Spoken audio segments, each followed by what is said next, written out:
So it used to be that if you didn't have a topographic map, you couldn't navigate your hike. There were no smartphones, there were no GPS units, and you had to learn how to read one of these maps and use it with a compass and all of that fun stuff. But I realized that today, a lot of folks use their phones or use a GPS unit to go out and hike and maybe don't understand what is on a topographic map.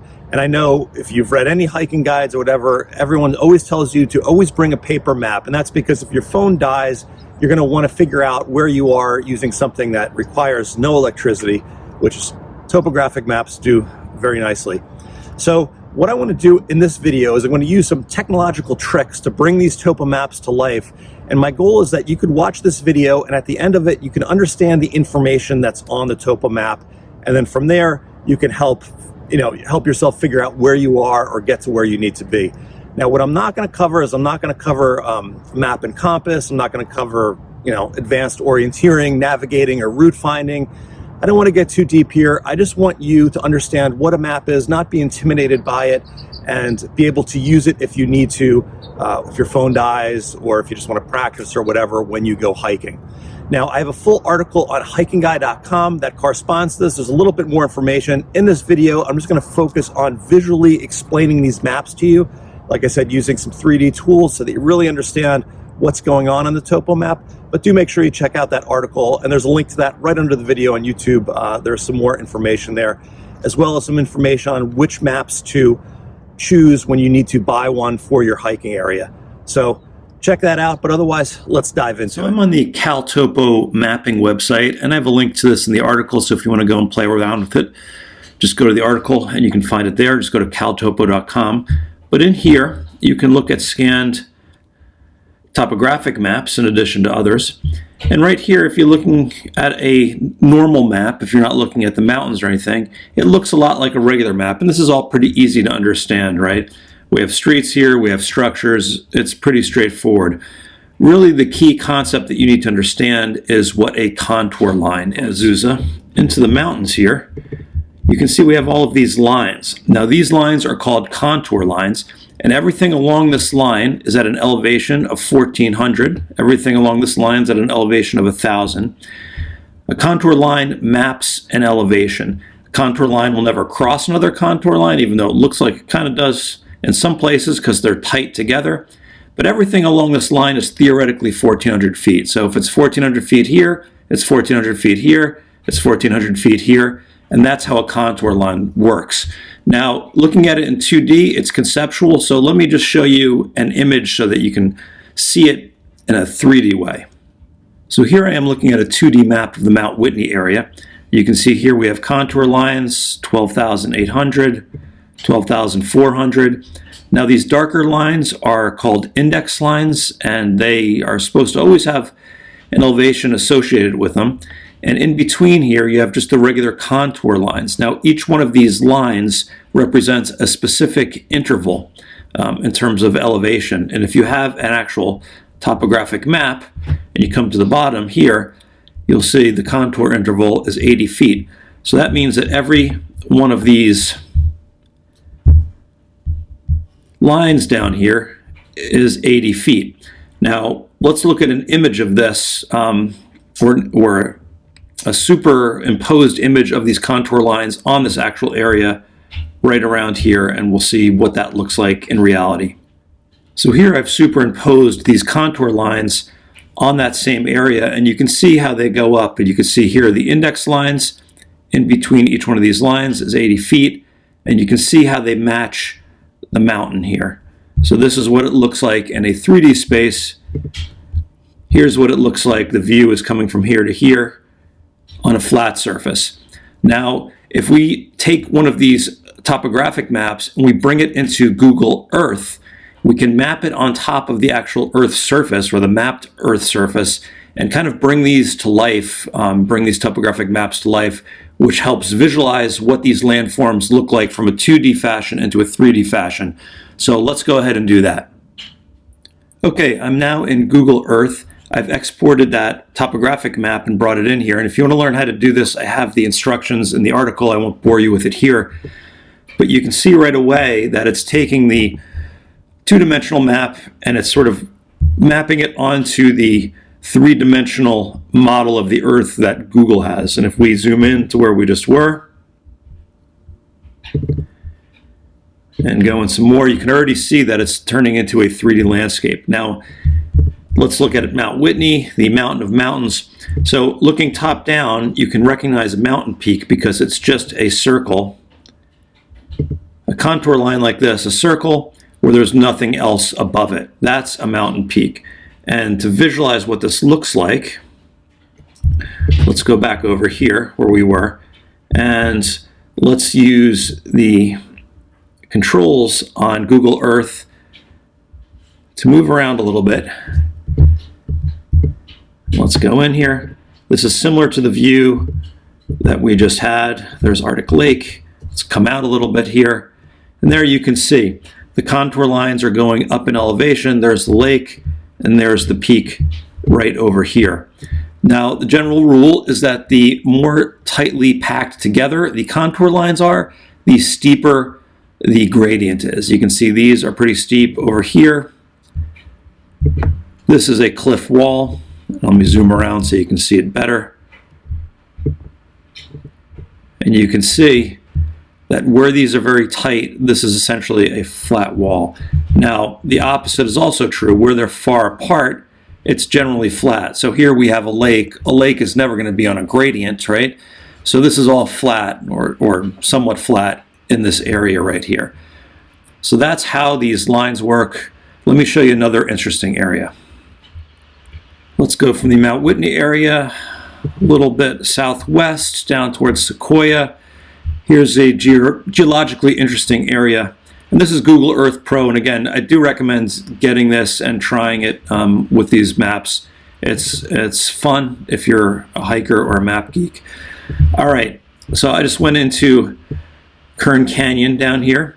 And you can see, look how tightly packed these contour lines are. This is essentially a cliff face. And then here in the middle where the river valley is, it's flat.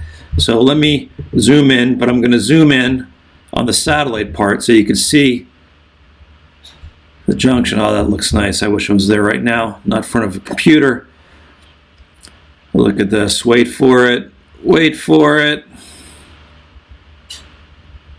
How cool is that? So you can see right away here, this is flat. The contour lines are spaced far apart. And then over here, we have these tightly spaced contour lines as we go up the canyon, and it is steep. Now, when you're looking at trails, this is a trail right here, by the way, the short dashed black line. Now, don't make the mistake if you're looking at a map. Some maps have boundaries on them, and they look similar to this. They're other colors. They're not trails. I've had people follow those before, thinking they're trails, and you know, that's probably a little bit more than most people bargain for. But if you look over here, you can see that this trail, let me zoom out, is relatively straight and flat as it follows the river up here. And now all of a sudden, when I'm climbing up the mountain, up these contour lines, it's zigzagging. These are switchbacks going up the mountain. And if I look at this overhead, you can see this is what it looks like. Let me back out a little bit more. This is what it looks like when you come in and look at it overhead. So if you're looking at a topo map and you see this with all of these contour lines, you know that's going to be a steep trail. If you see something like this, you know it's going to be easy. It's going to be gravy as you go here along the Kern River. So that's how the slopes work. Let me show you some other landforms that come in handy when you're looking at a map in order to, figure out what the best move is. All right, here we are in the Mount Baldy area in Southern California. A couple things to note on the map. First is that some of the summits will have a marked elevation, like Mount Harwood here. If we go over to San Antonio, okay, Mount Baldy, you will see an elevation as well. These are surveyed elevations that have actually been measured. Not all of the peaks have these, but some of them do. And that is generally the highest point in that area. Other thing to know is that when you see a long top contour line like this, it usually means a larger flat summit. Now remember that these are 80 feet, so you can have 80 feet in between these two areas. So this could be 70 feet of climbing from this line to the middle here, and it is. But you know, just be aware that even though this looks like a smooth 80-foot slope up there, it usually isn't. And if we go down like this, let's look up, you'll be able to see what this looks like. There we go. There we go. How cool is that?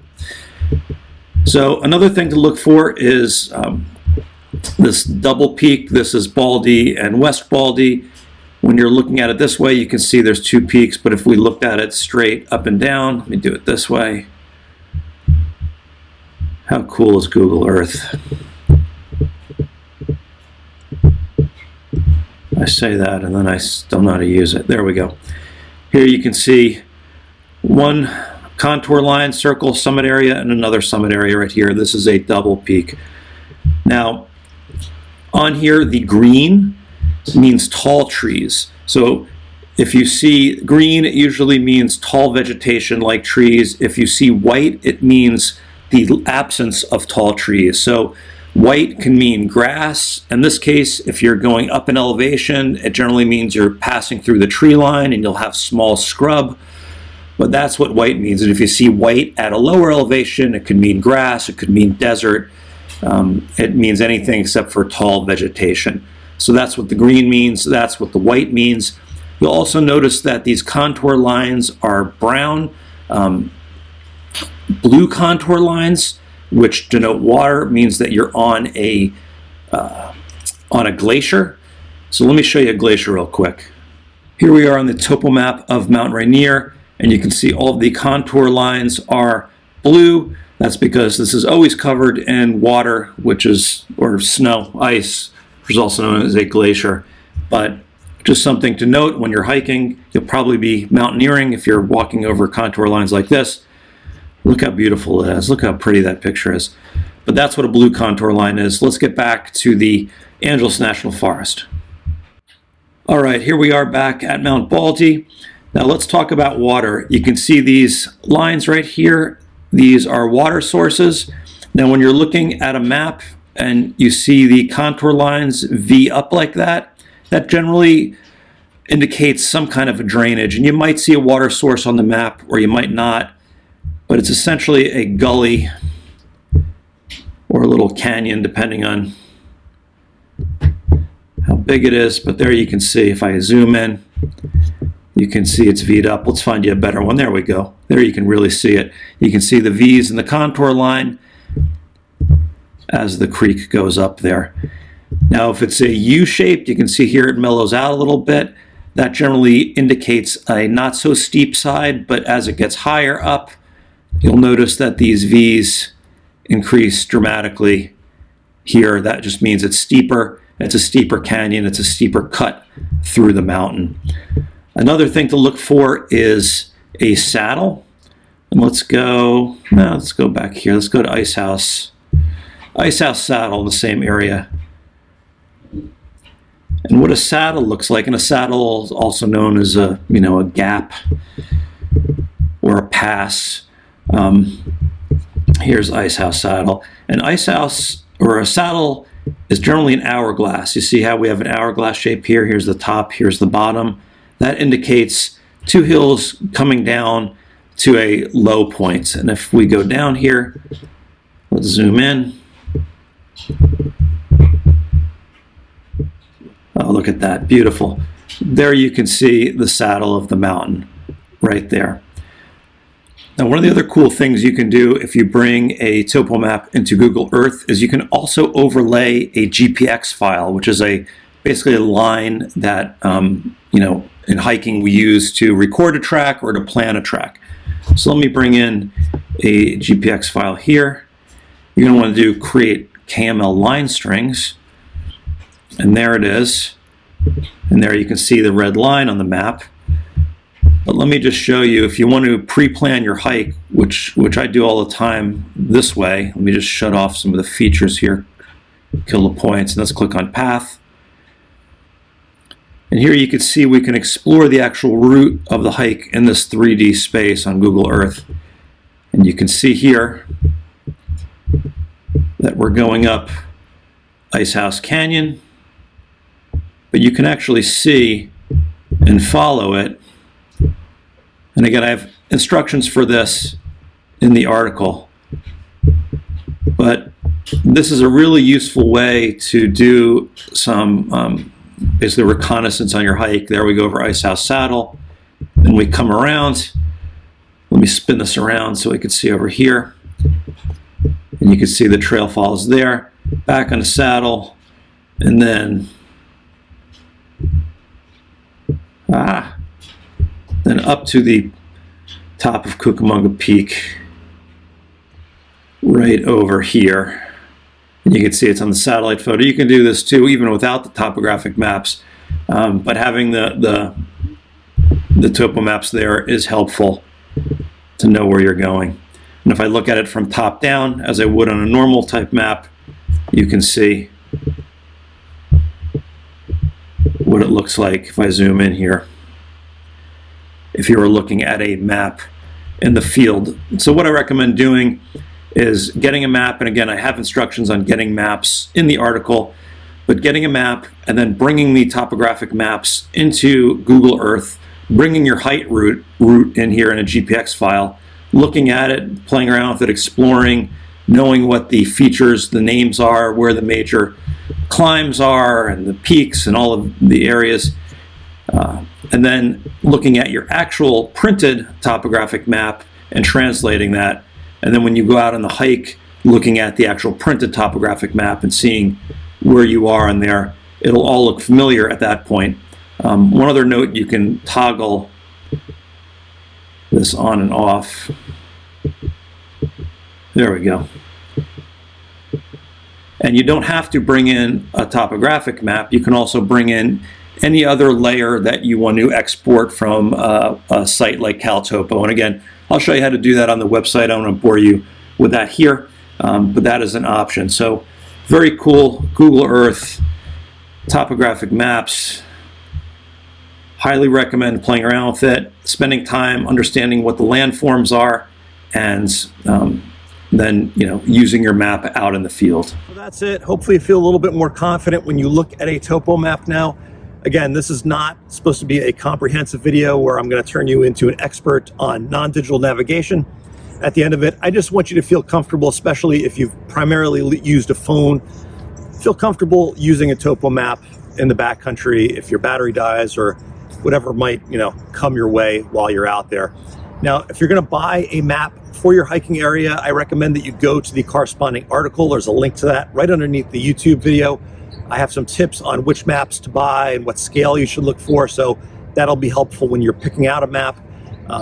So make sure you check that out. If you are watching on YouTube, if you could do me a big favor, if the video was handy, informative, if you could click that little thumbs up, that will help me out a ton. And if you have any questions, please leave them in the comments on the YouTube channel. I'm doing my best to answer all of them, so I will try to answer them. And if you have any requests for guides or subjects that you want me to cover in terms of navigation or anything, just leave that in the comments as well. I'll do my best to address it. But that's that. And I will say it again. I know you've heard it a million times. It's like somebody's mother telling you to be careful. Please bring a paper map when you go out hiking, just in case something happens to your phone or your GPS. You will have some options in terms of navigating and finding your way back out of the situation. All right, guys, I'll see you out there.